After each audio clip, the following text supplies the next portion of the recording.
ये सही है कि संविधान में इंडिया दैट इज भारत शब्द लिखा हुआ है, लेकिन वर्तमान सरकार और चाहे भारतीय जनता पार्टी के एजेंडे में इंडिया दैट इज भारत नहीं रहा है। जितने जितने मुद्दे भारतीय जनता पार्टी के एजेंडे में रहे हैं पहले से, वो फलीभूत भी हो रहे हैं, ये देश उसको देख रहा है।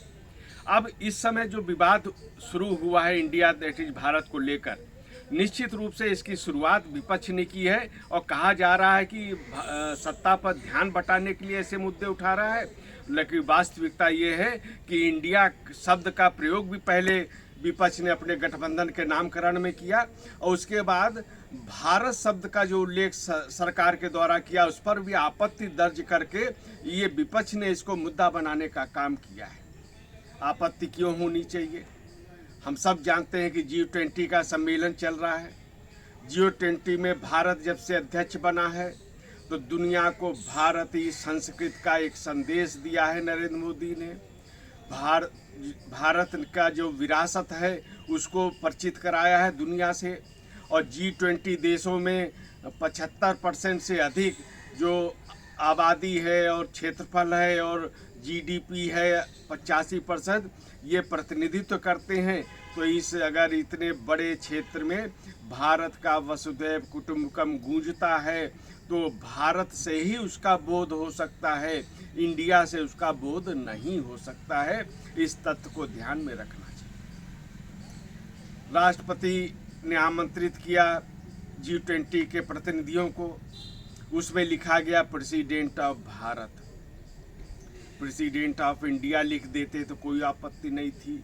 जब संविधान कह रहा है इंडिया दैट इज भारत, तो प्रेसिडेंट ऑफ भारत लिख दिया तो इसको मुद्दा क्यों बनना चाहिए?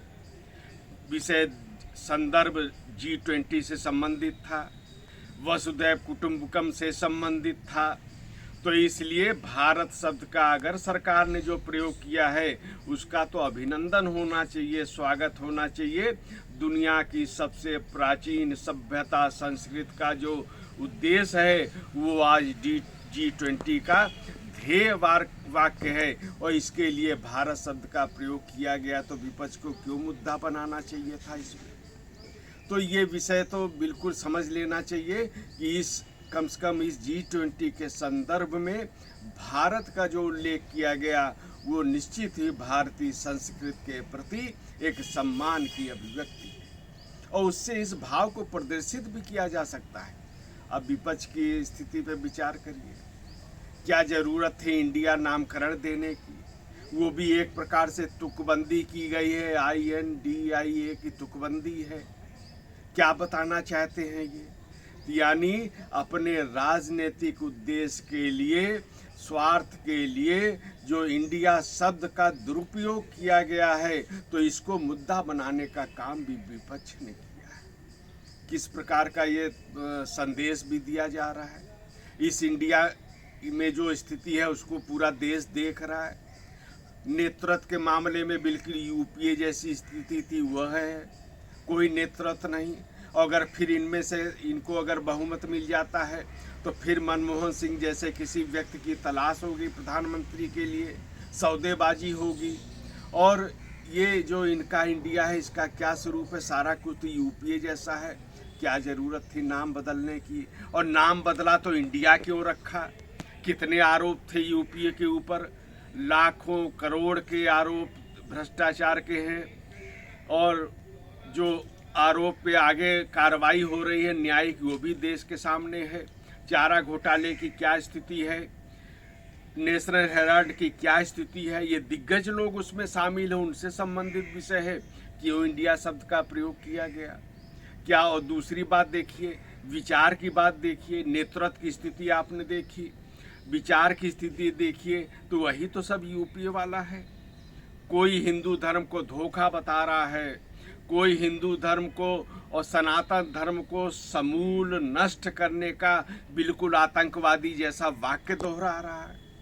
कोई कह रहा है लोकसभा में खड़े होकर कि हुर्रियत से बात करिए, अलगाववादी संगठन।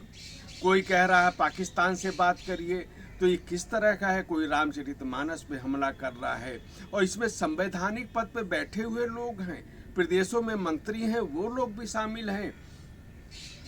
कांग्रेस के अध्यक्ष मल्लिकार्जुन खड़गे, वो सनातन धर्म का पहले विरोध कर चुके हैं। अब उनका बेटा जो कर्नाटक में मंत्री है, संवैधानिक पद पे है, वो स्टालिन के बेटे का समर्थन कर रहा है कि समूल नष्ट होना चाहिए सनातन धर्म को। तो इस तरह की जो अभद्र टिप्पणियाँ करने वाले हैं, उसके बाद नामकरण किया इंडिया, ये गलत था, इसको मुद्दा बनना चाहिए था। और भारत को जिस तरह से मुद्दा बनाया गया G20 के संदर्भ में, निश्चित रूप से यह आपत्तिजनक है। तो विपक्ष ध्यान बटाने की कोशिश कर रहा है, सत्ता पक्ष नहीं। तो ये विचार पूरे देश को इस पर मंथन करने की आवश्यकता है।